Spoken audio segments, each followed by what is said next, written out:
you certainly have noticed that the X or the Twitter. Yeah. How old are you? The X or the Twitter, whatever you want to call it. That if you. Welcome back to the Unrestricted, ladies and gentlemen. Hi there, Bob and Wally. I finally showed up today. Yeah, you're a little late, pal. I was tardy. Yeah, well, you forget to set your alarm clock, and that's what you get. Like you're a 9-year-old. You know what? It's funny you said that because yesterday I'm trying to do a couple of different things after taking a Benadryl the night before. Didn't give myself enough time, and I ended up getting late to my food truck stop last night. And a woman says to me, she says, "How long before you open up the window?" I said, "Oh, it'll be about 10 minutes." She says, "You're late." And I wanted to give her the finger. No, that just means she wants your food, bro. No, that's not what she wanted. She says, "You're late." First of all, I'm a 60-year-old man. I don't need anybody telling me that I'm tardy for something. Nobody. I already know that I'm late. Don't be and I'm sensitive. She wants to eat your food. She never came to the customer. She never came. I don't give a shit. It's one customer. Who gives a crap? She never came back. Wow. You're not going to get nominated for Serviceman of the Year, are you? I take care of my customers terrifically, better than anyone else. My truck is unbelievably clean. Unbelievably clean. Always use gloves. I don't handle money and then make your sandwich with the same gloves on like they do at, I don't know, 1 million restaurants in San Antonio. I don't do that. I take care of my customers. Okay. And so that woman gave me an attitude, then I gave her an attitude back. I said, "Shit happens." And she walked away. I never saw her again. You gave someone attitude? I am surprised. I know. Shocking. I'm totally shocked. Shocking, huh? Shocking. All right. Let's get to the world of sports because there's a lot of cool stuff going on. Okay, go ahead. It's been an interesting week for the Spurs. There's a lot to talk about there. Very interesting week for the Dallas Cowboys. Lots to talk about there. The rest of the NBA, the rest of the NFL are all interesting to me right now. And we're coming into March Madness. I asked you guys first thing when I get in here, hey, have you guys filled out a bracket? And your answer was no. I don't have to fill out a bracket until Tuesday. Thursday morning. That's exactly right. What the fuck is wrong with you two? Thursday at noon is my deadline. It's always been my deadline. I don't care about the first four. They're playing games. Oh, that's wrong. But you haven't even looked at the matchups yet? I have not. I've looked. I've glanced. Okay. I've watched a lot of chatter about it, but I haven't started to fill out one. What are y'all doing? This is the most wonderful time of the year. It certainly is, but that doesn't mean I have to start it on Tuesday. And I disagree with Bob. The Tuesday games are relevant, and they are part of the tournament. So are the Wednesday games, and anybody that thinks otherwise is a knucklehead. I did not think so. I did not think so, Walter, when it first started. But now I really enjoy it. The games are just as exciting as the games on Thursday. So what's the difference? A lot of times they're more exciting. Yeah. I agree with you. The last couple of years, it's been great on the Tuesday, Wednesday. And night. there's a number. The team that plays in the first four is able to make it to the next weekend, whatever the hell it is. But so you're going to see a good team play on Tuesday and Wednesday, and probably win another game. And if you're a Texas Longhorn fan, you are going to draw one of those play-in teams. Mm-hmm. I think it's going to be University of Virginia. So you better be paying attention because Virginia is good enough to beat Texas. And Texas just isn't that good. They could lose to anybody. And that's one of the stories of this tournament, by the way. A lot of Texas teams in there, 6 to be exact. I'm not sure that any of them other than Houston are going to have a great showing. They did not get good draws. None of the Texas schools did. I have heard a lot of people picking Houston through quite a bit on their brackets. They're such a veteran team. Their guards are so experienced. It wouldn't be surprising at all for me if Houston won it all. I have them in the final game in both my brackets. They could win it all. They could also get beat. They've had a hard time scoring. Mm-hmm. I mean, Iowa State held them to 28 points the other day. Well, that's 28. That's the game for me. Are we going to take the Houston Cougars as the team that lost to Iowa State, or are we going to take them the team that's been dominant the entire season? And it sounds like a lot of people are it's UConn over over Houston. Yeah, I mean, As the that's the pick. most popular pick. And UConn's the most dominant team in college basketball. They have been most of the year. I think they have the best roster in college basketball. They're big. They're talented. They play great basketball together. They're really, really good. I mean, but to go back to back is extremely hard. And Sure. the committee guys did UConn absolutely no favors. They are in by far the hardest region. Yeah. I cannot believe what a fucking patsy bracket the NCAA tournament committee gave to Purdue and North Carolina. Those guys, Sons of bitches. those teams are not that good, Walter, but I can't find a team in their bracket that's going to beat them. You look at UConn's Eastern bracket, UConn is good. Auburn is really good. Good enough to win a 2, title. 3, and 4 seeds in that bracket are very Are difficult. all good enough to win the whole damn thing. Yeah. I have Illinois in both my brackets winning it all, but that's contingent on them having to beat Iowa State and UConn at some point. That's too hard. Here's probably the number one reason why I haven't picked a bracket yet is because my confidence for doing these brackets now is at an all-time low, and that's considering I am a 2-time champion of the bracket challenge at Ticket 760. I won it twice. I won a good amount of cash doing it. And it's just so many. It's not that it's upsets anymore. It just there seems to be a lot of equality in these in the level of talent on these teams nowadays, and it's really difficult to pick. It's equality, it's parity, and it's no fear. Yeah. I mean, and this is probably the last 15 to 20 years. It's an outgrowth of AAU. It's the fact that, if you're a kid on playing at Stetson, and you're playing UConn, you may very well have played some of these kids at UConn in high school and AAU. So you've seen them. You have no fear. But But I think that's true. I'm not picking Longwood, however. No. I've never heard of Longwood. I have, but not the Well, of course school. No, on a Tuesday during the wintertime, yeah. look, it's we went Longwood. most of our lives, the three of us, where a 16 had never beaten a 1. Mm-hmm. Most of our lives. And now we've had 2 in the past, 6 years? Yeah. I mean, Don't pick it, though. Never pick it, but it can happen. And the proliferation of the 3-point shot makes winning and losing a lot more volatile. Yeah, don't sleep on BYU. BYU Good is shooter. nice. BYU Good shooting team. BYU is nice.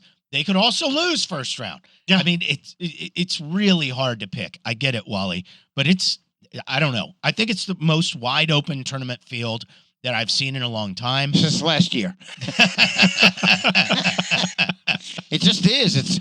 I don't know when it changed. I don't know if there was a singular event that changed everything, but the March Madness is so wide open every year now. It's, One and done AAU transfer portal. And the St. 3-point Peter's shot. getting in there, and Florida Atlantic getting as far as they did. It's crazy.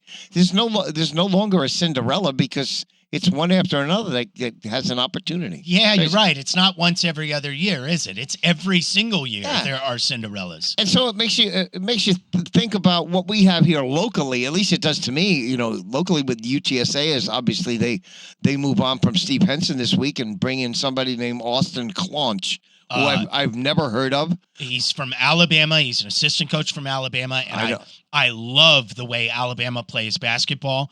If he instills the way Alabama plays hoops at UTSA, we are in for a show.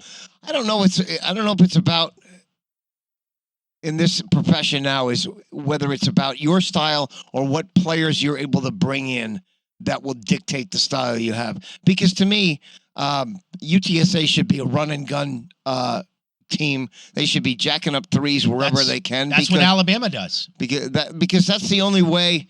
That's the only way that this team is going to be exciting enough for somebody to go and watch them, and then maybe that branches into a new arena and better facilities, and then you become a better franchise. But I really don't have any problem with not knowing who this is, because you're not going to bring in a coach that has any notoriety whatsoever at UTSA. No, it's not UT. It's UTSA. Yeah. You're going to get an assistant coach that you've never heard of. But I love him coming out of the Nate Oates program. Alabama under Nate Oates has been like a Mike D'Antoni of college basketball. I mean, it's 3-pointers and layups, no mid-range shots. They go fast. They play up tempo. And I think, Walter, because of that style at Alabama, they've been able to recruit much better because they're playing that style. And hopefully Because guys like to play that. they do. And hopefully it'll work that way for UTSA. I think it's great. I thought Steve Henson was going to do that here, and I asked him when he had his news conference that day when he was here, and he said that's what they were going to do. Whatever transpired, whatever changed, he never got there. Listen, we'll see what happens. But as he said at the press release, I don't think it'll take a long time to be really good. And I thought it was an interesting statement by him because to me, that's a conference title contender and yearly postseason, whether it's the NIT, the NCAA, whatever, March Madness, whatever. Well, I don't know what is when he says a long time to be really good. What is a long time? That's conference championships. Is that 3 years? Yes, in 3 years. So in 3 years, we should expect them to be a contender. I think that's what he's setting himself up for. Okay, we'll see what happens. Something that just popped into my mind, and I got to go off on it real quick. Uh-huh. Did y'all see where Kansas got seated? No. 4. They're a 4. They got hammered in the Big 12 conference tournament. They finished 6th in the Big 12 behind Texas Tech. Texas Tech did well, got to the semifinals of the conference tournament, and had a better record, and had a better conference reputation. record. To me, it's about reputation. It's about what Kansas. It's about Kansas the is. jersey. And I got no problem with that. I think it's stupid as shit. Why? Why should they get a 4 Kansas, seed? because Kansas has done it year after year after year, and so you do it one season, you should get a better seed. Screw that. Texas Tech's been pretty good for a pretty long time now too. They're not. It's not Morehead State, for God's sakes, and they're playing in the same conference. Texas Tech finished in a tie for 3rd in the conference. Kansas was 6th. What are they doing, getting 2 seeds better than Tech? That's garbage, Then man. go win a bunch of games. I hope they will, but let me tell you what, they gave Kansas an easy road. Kansas in the second round is likely to get Gonzaga, and Gonzaga's way down from other Gonzaga teams. Yeah. Way down. Meanwhile, Texas Tech gets maybe the hottest team in the country first round in North Carolina State. I mean, it's totally fucked. Totally fucked. Now listen, they're 5-point favorites. Go win the game. Yeah, they should. I hope they do. Texas A&M, I think, got a really tough draw. They have really good guards. The Aggies do. They have to go against Nebraska. Nebraska has really good guards also. Have y'all seen the Japanese guard from Nebraska? No. His name's going to escape me. Jeremy Lin. Nice. He's not Japanese. So we can start with that. Wow. Yeah. Racist much? I'm not a racist. I didn't know Jeremy Lin wasn't Japanese. What do I know? Some people call him the Japanese Steph Curry. He doesn't know that I'm Italian and Scotch, so there you go. I wouldn't know that either. Scotch? Scotch, yeah. Of all things. Yeah. Of all things, why? Yeah, Oh. I don't know. Definitely more than I'm more than a light-skinned. part Scotch. Yeah. They're calling him the Japanese Steph Curry, and I've been watching him all season, guys. He can really light it up. He's got a left-handed stroke. He gets it up really quick. He's super talented. The Aggies didn't get any favors. That's a great backcourt matchup. I'm gonna have to back you up there a little bit. You said really quick and stroke in the same sentence. Oh, no. Yes, he did. Keisai Play it. Tominaga. Tominaga, yeah. He's What really good, yo. What happened to really quick and stroke? We're just going right past it. We're not stopping. We're not stopping. Okay. Sort of like your alarm this morning. Wow. Nice, Bob. All right, so I guess you guys don't want any more college basketball. Or God forbid, no. we can go over to the women's and Caitlin Clark in Iowa getting screwed as well. That's what I heard. I mean, I don't know the entire women's college basketball landscape. I'd be lying if I said I did, but I do know that South Carolina, Southern California, USC has the best freshman in the nation who broke Caitlin Clark's freshman scoring record, and they're in the same bracket as Caitlin Clark in Iowa. My ears are bleeding. For me, Caitlin Clark and Iowa playing LSU before they get to the Final Four. It's Stupid. Bad move. It's bad for ratings. Makes no sense. It's a bad I will tell you this. I don't care about women's college basketball. For the most part, I don't care about women's sports. Sorry. That's just the way I'm built. It's the way God made me. What can I tell you? But I would tune into a Caitlin Clark March Madness game over any general men's game. I'm not going to take it that far. I like watching Caitlin Clark, but when it gets to the NCAA tournament, I'm going to be tuning in. Fair enough. I got no allegiance to any of these teams, so I don't care. Okay, let's go to the Spurs really quick. Okay. Since last we joined you, it's been an interesting week for the Spurs. They had a terrible loss against Houston, where they just, again, could not execute in the stretch run of the game. Yeah. They had a bad loss to Denver, but it's Denver. I don't even want to say a bad loss. They had a loss to Denver. It wasn't that bad, but Denver's Denver. And then Sunday night up in Austin, an absolutely awesome close to those Austin games, beating the Brooklyn Nets in overtime. And I saw some great things in that game from the Spurs that I'm actually quite excited about. Did you see any of the same stuff? I don't know what you saw, but all I can tell you is that as I'm watching these games, you just continue to see the growth. You obviously, Wemby continues to excel in everything that he does. But the contentious and the thing that the headline for the Spurs is, when is this going to start to take off? That's what the fans have been so impatient here. It's unbelievable. I can't believe we're wasting a whole year of Wemby's career. Listen, they didn't know what he was, and they don't have the talent around him. That's that's difficult to point a finger at, but we're starting to see. Everybody's been clamoring. I think everybody has. At least I have. When are we going to see the alley-oops one after another after another? Well, we finally saw a little bit of that Sunday night. That's what I was going to say. But you think about this, folks. Think about the change that Wemby has brought to this team. Everybody has had to, and I'm sure this is not an easy transition. Everybody has had to take a back seat to Wemby because of just who he is and what he brings to the table. So Wemby is now has in one season has become the face of this franchise. Everything is to go through him.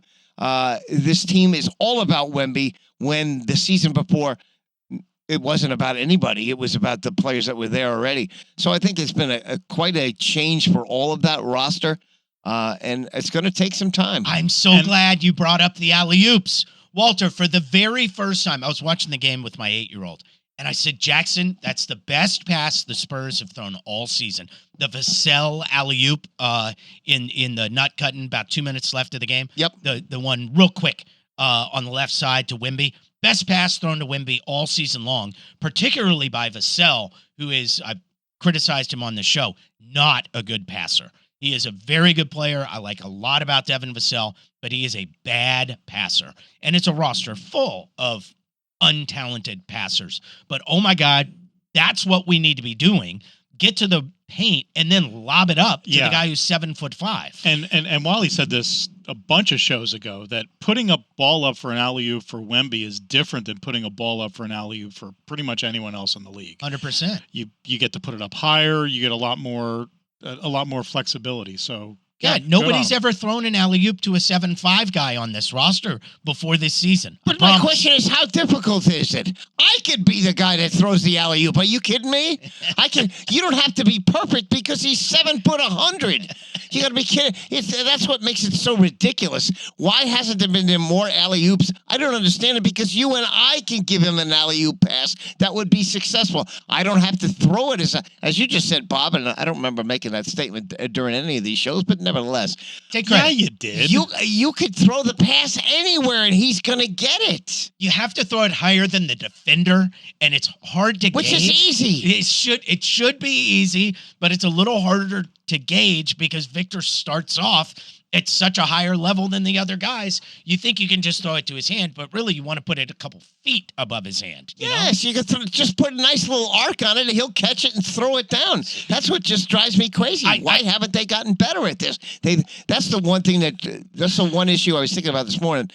It's almost like the Spurs were unprepared to accept Wemby. Yeah. Yeah, it certainly looks that Yeah, way. and it's a good thing that that front office didn't spend anything on vets or free agents or draft capital to bring players around him for this first season before they knew what he was going to be. Yeah. Throw him out there, let him play his game, let him find his game, let Pop find his game, and let's spend some of that capital this offseason. So it's interesting that you bring that up. Remember the team that did go out there with their nice young core and add a couple of veterans last summer? That was Houston, right?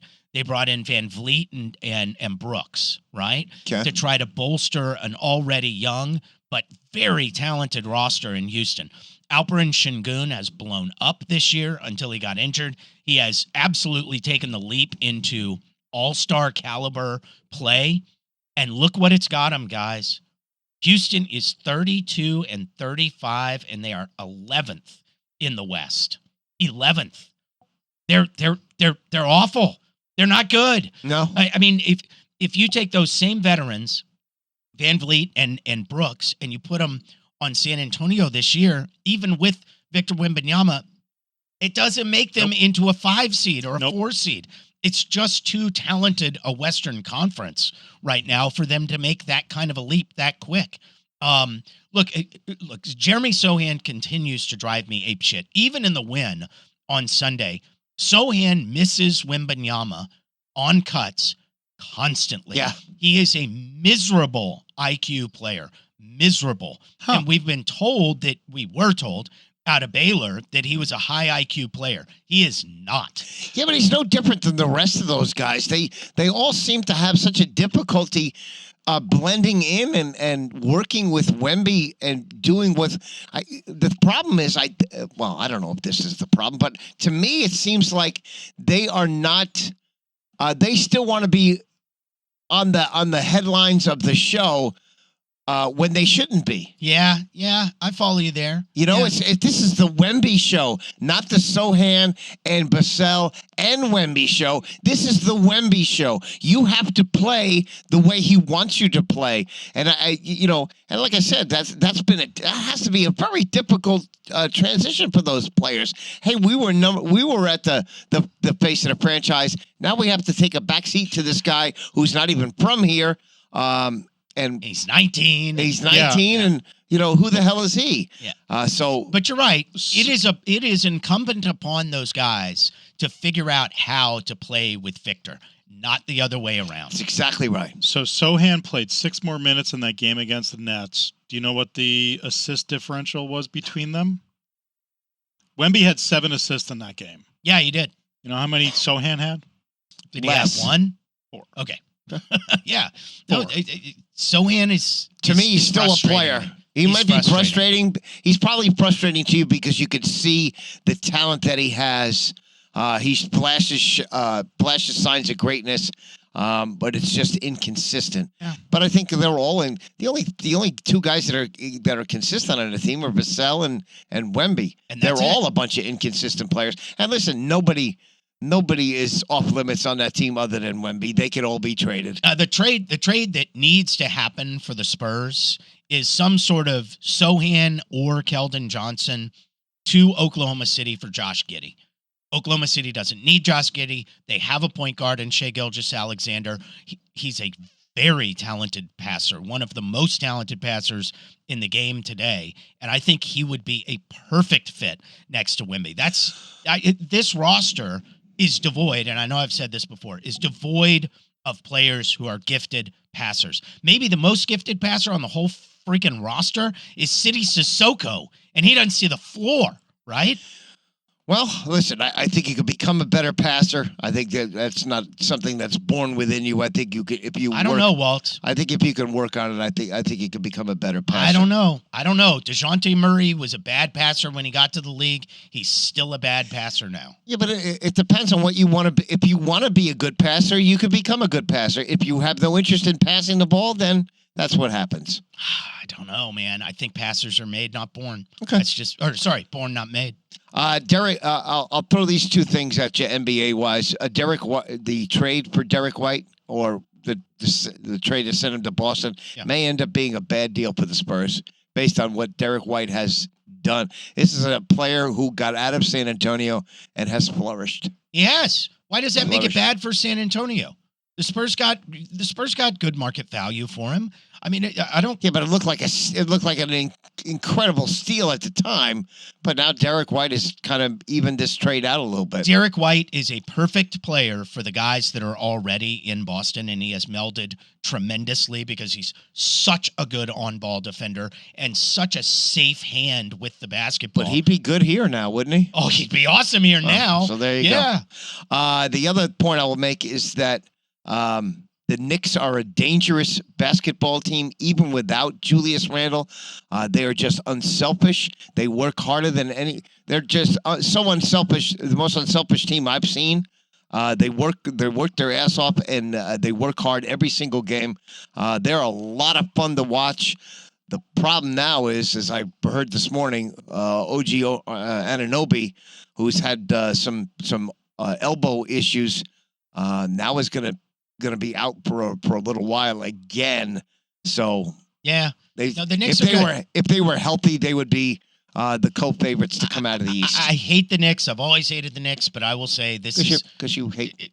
I hate New York sports Texas. teams. I hate New York sports teams. Every single fucking one of them. Mm-hmm. But the Knicks. Jealous. This is one of my favorite Knicks teams that's ever been put together. And yes, they are good. Real quick to wind up our stuff on the NBA, just a couple of quick standings observations. Okay. Golden State is 35-32.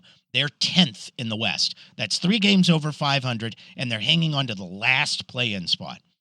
On the flip side, the Atlanta Hawks in the Eastern Conference are 30-38 for 10th in the East. It's a huge difference. It's a 5-game difference between 10 seeds from one conference to the next. And how bad is Atlanta? Like, it's really bad. They got a ton of talent on that team, and they don't win. They just don't fucking win.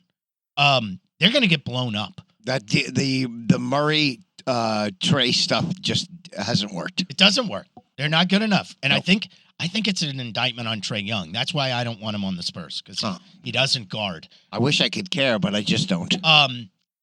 Anthony Edwards. We got to talk about Anthony Edwards. Last week, he had, I'm going to say, the best game-saving block in the history of the sport, hitting his head on the rim and the backboard at the buzzer and slamming it off the glass from above the freaking square. Mm-hmm. Are you kidding me? And last night, he put a poster on John Collins of the Utah Jazz, and John Collins is an athlete. John Collins can jump, and he went over him in a Blake Griffin, like, 2011 way. Just iconic. It was sick. It was an iconic poster. Yeah, it absolutely was, and it should be on every wall in the country. It was unbelievable. I've never seen. That was just as you see it on the internet, and I didn't see it live. You did, Jeff. Yep. As you see it on Twitter, the first thing I thought of was, "Oh my God, this is iconic."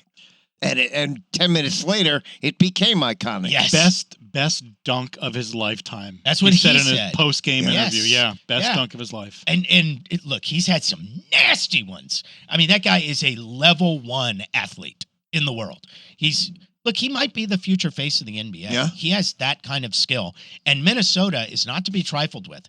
They're essentially in a 3-way tie atop the Western Conference. OKC, I don't trust them. OKC, Denver, and Minnesota. Mm-hmm. I don't necessarily trust them either, but I got to say, if they match up against OKC, they got way too much size for OKC. And if they match up with Denver, they've got the right kind of size to go against Jokic. And Cat isn't back yet, right? No. Maybe they're a better team without him on the floor. I don't like Cat because I think he's lazy. I think there's a lot of people in Minnesota who think they are a better team without Cat. He is not a good defensive player, and he takes a lot of shots away from Edwards. We'll see. Mainly. See what happens there. But yeah. Okay, that's all I got over in the Western Conference and the rest of the NBA. But do you want to do a little football real quick? Sure. Because I feel like we have to. Get to Cowboys in a second. I got to start with Justin Fields. I had no idea what the Pittsburgh Steelers were doing 10 days ago. Had no clue. I still don't know what they're doing. Going and getting Russell Wilson made no sense other than the fact that he's pretty much free. Yep. That's sort of decent. But like that Pittsburgh Steelers roster is a good one. They have good wideouts. They have a good defense. They have Mike Tomlin as their head coach. I'm a jealous. I don't love the Steelers, but I'm somebody who admires their franchise. They've been very good for a very long time. Yep. They go in, they get Russell Wilson. I'm like, what? Then they trade Kenny Pickett. What? Then they go get Justin Fields for a bucket of chips, a 6th round pick. Could be as high as a 4th, right? Depending on how much he plays. But it's a 6th round pick at this point. It's a steal. It's an absolute steal. And What a great job by the Pittsburgh Steelers. 100%. I don't know what everybody else was watching in the NFL, but how did the Pittsburgh Steelers, and maybe this was true that Chicago wanted to send Justin Fields to a team that would help him out the most. Maybe that's how this all worked out, because there had to be a dozen teams in the NFL that would have made that a better deal than a 6th round pick. They actually said publicly there was 4 other teams that were sort of knocking on the door. But I mean, once we started getting past the quarterback carousel, Fields' price went down and down and down, which doesn't make sense to me. It should have gone up. If everybody views him as still a project 1 year or 2 years away, then he's a backup. And like, I mean, shit, I'll take him anywhere. So why wasn't he viewed as a guy you wanted? I don't understand that. Walter, I watched the Bears. Yeah, he had some bad moments. He also had some moments where he looked fucking amazing. And he has gotten better every single year that he's been in the league. I agree. That's the numbers point that out. I can't it's believe also it's also the Bears. I mean, it's also the Bears. Name me a great quarterback for the Chicago Bears. I mean, there hasn't been one in years and years and years. Jim McMahon, yeah, not a good quarterback, good leader. Yeah, but if I'm the Bears, I think this was a mistake by them. I would have stuck with Fields. I would have gotten my 1st round draft pick. Maybe I trade back, and then I get an absolute haul. Surround him with great players. And then before you know it, I'm taking a big step. I'm with you. Yeah, I mean, what's going to be interesting for the Bears is historically your number 1 overall draft pick for quarterback doesn't pan out. That there is somebody deeper in the draft that turns out to be a better pick. I'm looking at if you don't pick him and he becomes, the next Pat Mahomes, you're fired. No, absolutely. I mean, though. Pat Mahomes wasn't picked 1st overall. I mean, look at the quarterback from LSU. No. Yeah. And right now, according to the mocks that I'm seeing, J.J. McCarthy is in the top 10 now. Yeah. He keeps climbing. Like I said, if you're the Bears GM and you don't take Caleb Williams and he becomes, as I said, Patrick Mahomes, you get fired. That's right. That's all there is to it. Yeah, you're risking your job. So that's what they did. That's what he decided to do. And you're not risking your job if you're that GM and you take Caleb Williams because that's the no-brainer. No, you still are. If Caleb Williams doesn't pan out, you're out of a job. Yeah, now, you'll eventually get fired. It's 3-4 years down the road. Yes. But, I mean, a little bit hats off to the Bears of going, hey, maybe this guy isn't working out. Let's ship him. And if we got to make room, we got to make room. I think it was a horrible mistake only getting a 6th round pick. I think they got basically a bag of beans. I mean, they got quite a bit less than the 49ers got for Trey Lance, trading him to Dallas, and which segues nicely into Dallas. Dak Prescott saved the Cowboys $4 million in salary cap. That's it. That's all he did. Just $4 million. I saw that he was restructuring. It comes up on your alerts. And I was like, oh, awesome. That could really help this team because, God, they're really not making any moves in free agency. And then I see that it just helps them for $4 million. Thanks a fucking lot. He is going to get paid $55 million. If you're a Cowboy hater, you are in, I don't know, what euphoria. Yeah. Well, and Mike McCarthy is still getting paid, and Jerry Jones is still making money. What are the Cowboys doing? Can I ask you that? They haven't done anything. Van Der Esch, well, yeah, except for lose important players. Van Der Esch retired yesterday. Tyron Smith to the New York Jets. For nothing. Like, the Jets got him for nothing. They made an interesting offer to him, and he took it. This is the problem that I have with general managers in the NFL and in the NBA. when you have a guy who's coming into free agency, you got to take an opportunity to trade him before you lose him, because otherwise you lose him for nothing. The Cowboys lost Tyron Smith for nothing. Nothing.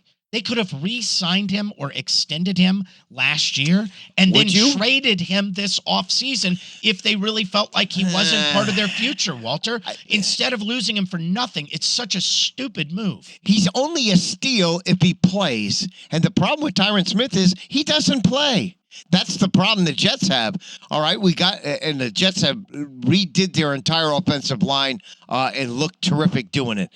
But the problem with Tyron Smith is he never plays. He's never healthy enough to play. Now he played, I think he missed all of 2 games last season. I think it was, or maybe whatever it was. I think he played 13 games or whatever. But the last 2 seasons before that, he played like a handful of games. I realize he's in his 13th year. Injuries, they're going to take part. They're going to take a place in a guy's offensive line. It just happens. You want guys like Tyron Smith on your roster. If you're Aaron Rodgers, are you happy you got him or disappointed? You're thrilled. Well, you're thrilled because of what was there previously, but let's not get crazy about it. Tyron Smith is over the hill at this point. He's still a very good player, but I think the Cowboys probably made the right move here. I just think they should have re-signed him and then traded him. Get that 6th round pick, whatever it is. You got to get something, not nothing. Lamb and Parsons still need to be re-signed or renegotiated. I think that's really important this offseason.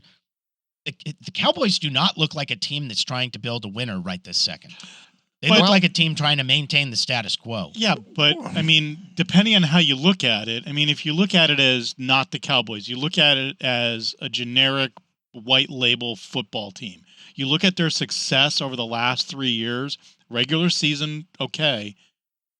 There's half of the teams in the NFL would love to have 12-win seasons 3 years in a row. Absolutely. And in all likelihood, they're going to be either a 10-win or an 11-win team this next season.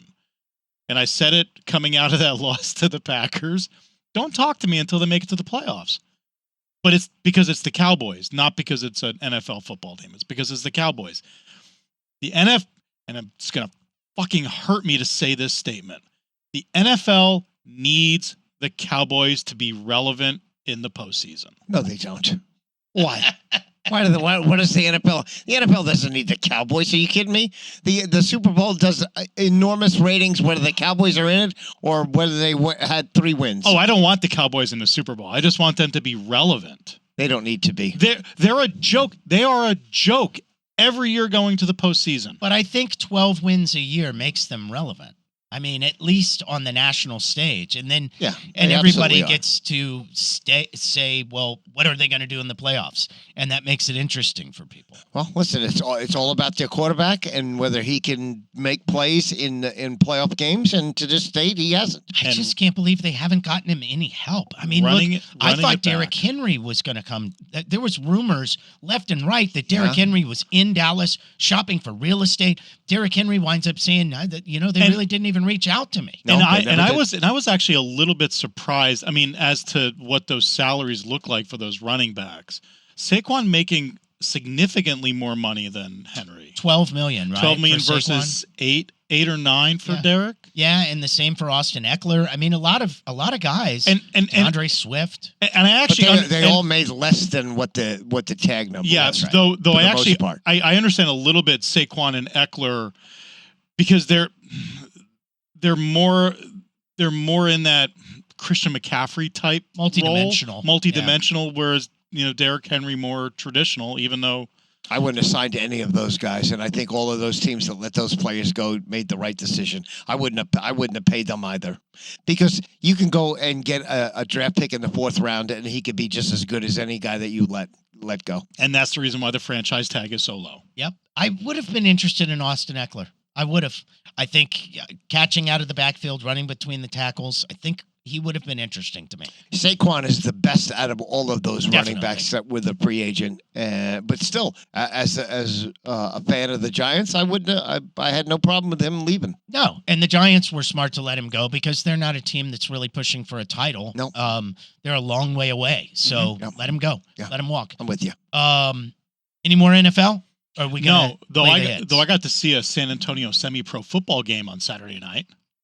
That sounds The terrible. San Antonio Saw that. Titans. San Antonio Titans. I've Yes. heard of them somehow. Yeah, I mean, they're pretty good in what they play. They won 38 to 18. They were up 38-0 with 3 minutes to go in the third quarter. Was that entertaining?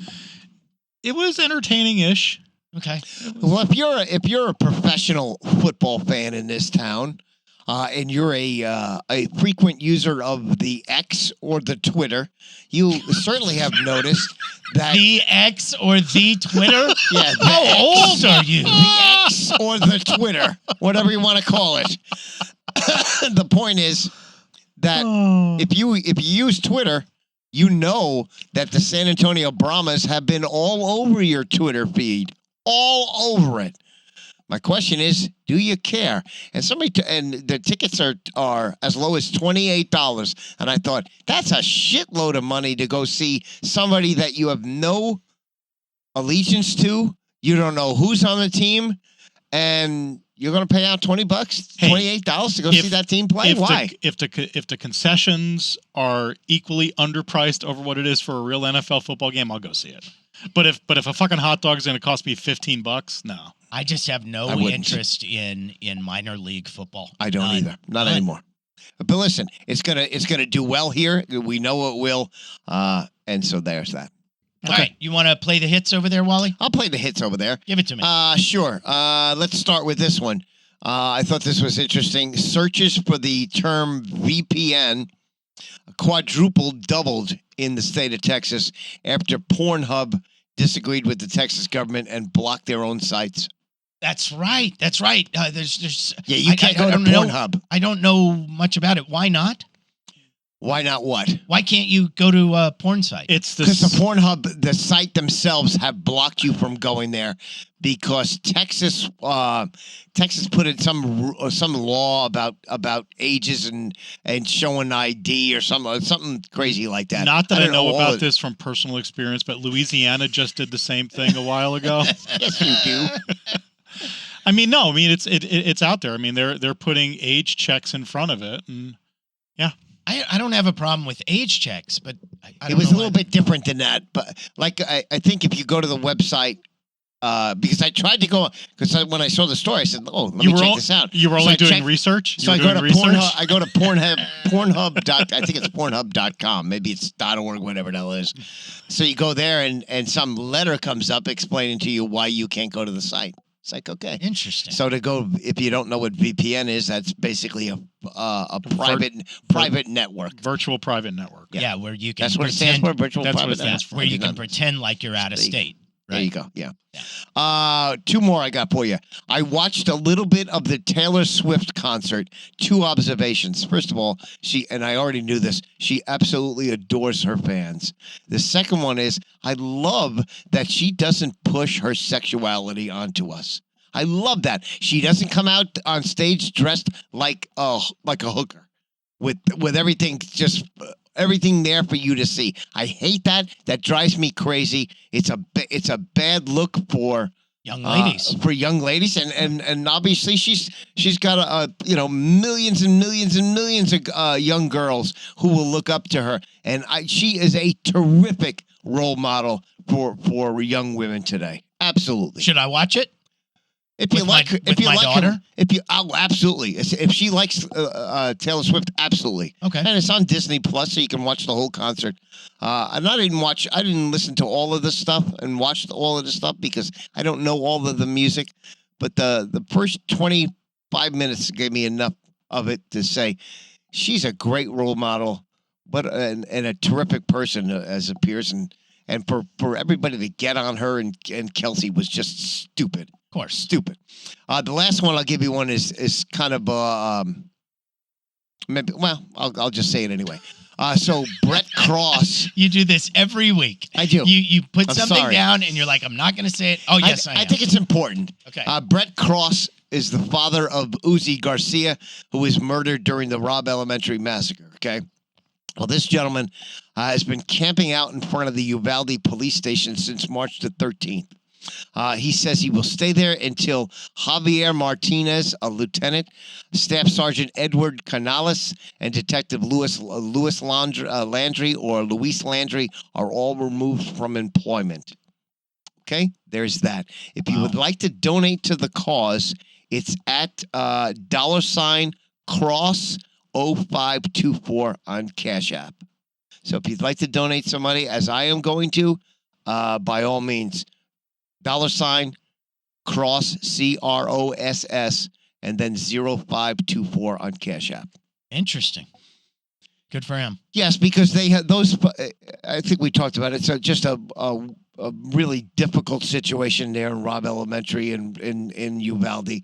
2 years later, it hasn't gotten any better, and they those folks there, the parents and the families of the murdered children, haven't gotten the satisfaction that they want. They want heads to roll, and they haven't gotten any of that.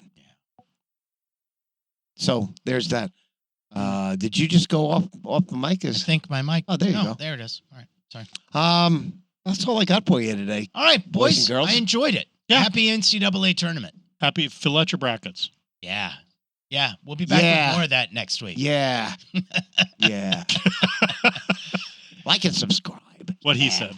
How y'all feel out there? Do you feel good? I said, do you feel good? Come on. The groove feel good when it make you move. Make your next move your best move. I said the groove feel good when it make you move. Make your next move your best move. It feel good, don't it? It feel good. It feel good cause you know it's good.